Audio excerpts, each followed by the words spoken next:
আন এক খবৰ কেন্দ্ৰীয় মন্ত্ৰী নীতিন গাডকাৰীৰ কাষত ফৰলেন দাবী সমিতিৰ মন্ত্ৰী কেশৱ মহন্তৰ নেতৃত্বত সমিতিৰ 6জনীয়া প্ৰতিনিধি দল কলিয়াবৰৰ তিনিআলিৰ ৰাংলোকলৈকে বৰ্তমানৰ ৰাষ্ট্ৰীয় ঘাইপথটোক এলাগী কৰাৰ এই গুৰুতৰ অভিযোগ যে নতুন পথৰ জৰীপ বন্ধ কৰাৰ দাবী প্ৰতিনিধি দলটোৰ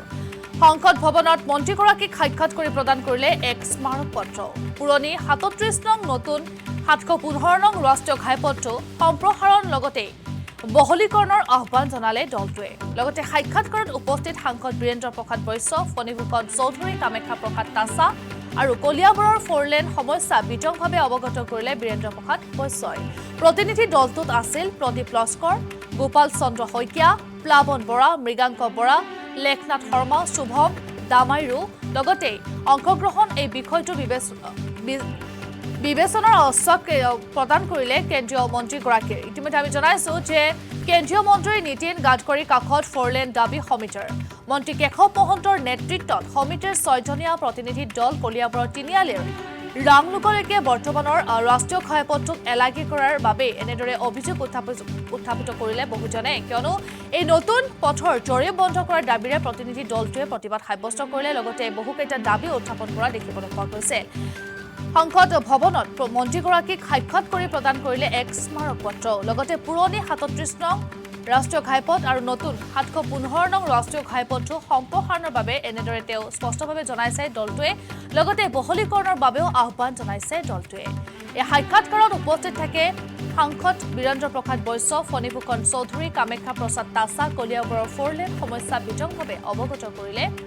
লগতে বীৰেন্দ্ৰ প্ৰসাদ বৈশ্যই প্ৰতিনিধি দলটোত আছিল লগতে আমি জনাইছো যে প্ৰদীপ লস্কৰ গোলাপ চন্দ্ৰ শইকীয়া প্লাৱন বৰা মৃগাংক বৰা লেখনাথ শৰ্মা শুভম দামাইৰু অংশগ্ৰহণ কৰিলে লগতে এই যে বিষয় যি আসলতে ৰাষ্ট্ৰীয় ঘাইপথক লৈ যি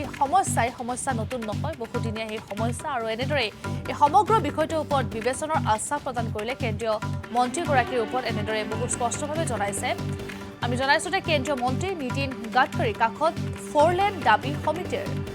মন্ত্ৰী কেশৱ মহন্তৰ নেতৃত্বতে প্ৰায় 6জনীয়া প্ৰতিনিধি দল উপস্থিত হৈছে আৰু কলিয়াবৰৰ তিনিআলিৰ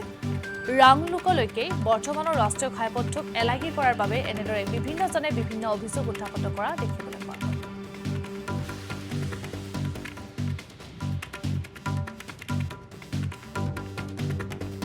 নিৰ্দেশনা ওলাইছিলে সেই নিৰ্দেশনাৰ পৰা আজিলৈকে যিবিলাক নিৰ্দেশনা ওলাই আছে প্ৰত্যেকটো নিৰ্দেশনতে তেওঁলোকে লিখিছে যে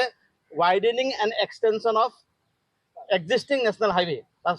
মানে স্পষ্ট অৰ্থ হৈছে যে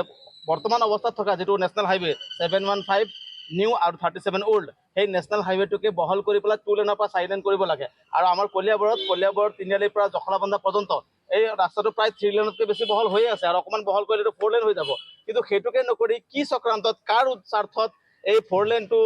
পথাৰৰ মাজেদি কৃষিভূমিৰ মাজেদি জলাশয় নষ্ট কৰি আৰু কি কয় চাহ বাগান উচ্ছেদ কৰি পেলাই নিবলৈ ষড়যন্ত্ৰ কৰা হৈছে আমি বুজি পোৱা নাই আৰু এই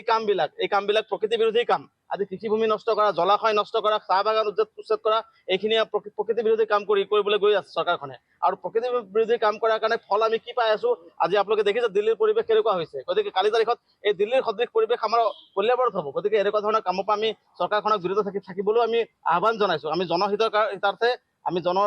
ৰাইজৰ ভালৰ কাৰণে আমি কাম কৰিব লাগে আমি সেইটো চৰকাৰক আহ্বান জনাইছো লগতে আমি আৰু এটা কথা কওঁ যে আমাৰ এটা পাব্লিক হিয়াৰিং হৈছিলে এই পাব্লিক হিয়াৰিঙত আমাৰ স্থানীয় মন্ত্ৰী সন্মানীয় কেশৱ মহন্ত মহোদয় তাত উপস্থিত আছিলে তাত DC নগাঁও তেওঁ চেয়াৰমেন কৰিছিলে সেই পাব্লিক হিয়াৰিঙতো ৰাজহুৱা শুনানিতো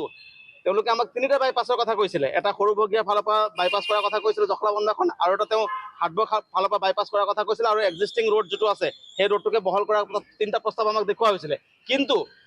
এই চতুৰ্থ যিটো প্ৰস্তাৱ এতিয়া হৈছে এই প্ৰস্তাৱটো আপোনাৰ কলিয়াবৰ তিনিআলিৰ পৰা মানে উজাই নগৈ ৰাস্তাটো ভটিয়াই গৈছে আপোনালোকে ক'ৰবাত শুনিছে নেকি ৰাষ্ট্ৰীয় ঘাইপথ ভটিয়াই যায় বুলি আমাৰ কলিয়াবৰ যিটো হৈছে নাভুত নাচুত ঘটনা সেই 4 লেনটো 2টা বাইপাছ হ'ব এটা হৈছে জখলাবন্ধা বাইপাছ এটা হৈছে আপোনাৰ বোকাখাট বাইপাছ আমি বিশেষকৈ কলিয়াবৰৰ যি ফৰলেন দাবী সমিতি আছে ফৰলেন দাবী সমিতিয়ে জখলাবন্ধা বাইপাছটো বিৰোধিতা কৰিছোঁ তেওঁলোকে কি ষড়যন্ত্ৰ কৰি নিবখ হৈছে ইয়াক আমি বিভিন্ন সময়ত আজি 3টা বছৰৰ বিৰোধিতা কৰি আহিছোঁ আটাইতকৈ ডাঙৰ কথাটো হৈছে পদুশ্ৰী নামৰ কোনো এটা স্থান নাই, কোনো এখন ঠাই নাই কলিয়াবৰত। তেওঁলোকে জখলাবন্ধা বাইপাছটো পদুশ্ৰী নাম দি পেলাই তেওঁলোকে বাইপাছ কৰি নিব বিচাৰিছে মানুহৰ চকুত ধূলি দি। এই কথাবিলাকক আমি প্ৰত্যাহ্বান জনাইছোঁ কলিয়াবৰ প্ৰত্যেকটো দল সংগঠনৰ লগতে অসম জাতীয়তাবাদী যুৱ ছাত্ৰ পৰিষদ কলিয়াবৰী জিলা সমিতিও। গতিকে এই কথা বতৰাবিলাক কোনো কাৰণতে মানি লোৱা নহ'ব যে আমাৰ গোটেই কথা বতৰাবিলাক আপোনালোকে অলৰেডি গম পাইছে। আমি PIL দাখিল কৰিছোঁ, আমি নীতিন গাডকাৰী ডাঙৰকো লগ কৰিছোঁ, আজি 3 গৰাকীক অসমৰ সাংসদ আৰু আমি কলিয়াবৰ সমষ্টিৰ বিধায়ক তথা কেবিনেট মন্ত্ৰী কেশৱ মহন্ত ডাঙৰীয়াৰ লগত আমি আজি নীতিন গাডকাৰী ডাঙৰীয়াক সাক্ষাৎ কৰি গোটেই বিষয়টো অৱগত কৰিছোঁ। আৰু তেওঁলোকেও আমাক প্ৰায় যিমানখিনি পাৰে তেওঁলোকে কৈছে আমাক গোটেই কথাখিনি আমাক কৰিম বুলি, যে সহায় কৰিম বুলি। আৰু কোনো কাৰণতে এই যি বাইপাছ, এই বাইপাছ মানি লোৱা নহ'ব। তাতকৈ যি কলিয়াবৰ ৰাইজৰ চকুত ধূলি দি জখলাবন্ধা বাইপাছটো পদুশ্ৰী নাম দিব খুজিছে, এয়া কোনো কাৰণতে মানি ল'ব নহ'ব। যি আমাক বুৰ্বক বনাব খুজিছে এয়া আমি কোনো কাৰণতে মানি ল'ব নোৱাৰোঁ। অতি সোনকালে যি বাইপাছৰ সিদ্ধান্ত এয়া বাতিল কৰক আৰু আমাৰ যি মূল দাবী যে যোনটো আমাৰ এডজাষ্টিং ৰোড, সেই ৰোডে 4 লেনটো নিব লাগে আৰু ৰাইজ